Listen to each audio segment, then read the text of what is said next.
So in this PayPal tutorial video, I'll be showing you guys how to send money to a debit card here on PayPal. So once PayPal is opened up, I want you to go to the top left and press on the three horizontal lines. Once you're on this page under Send and Pay, just scroll down and press on the option Send to a debit card. Once you're on this page right here, it'll go ahead and bring you to this page. You can go ahead and select the country. So for example, if I was sending this, I'll just go down to the United States as an example. I'll press on USA.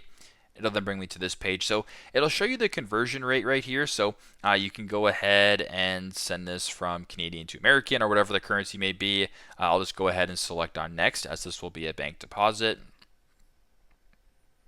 Once that is done, you can go ahead and type in the information. So the routing number, the account number in this case, whether it's a checking or savings account, all that kind of stuff. So what this will do is it'll send it to a debit card if you type in that information.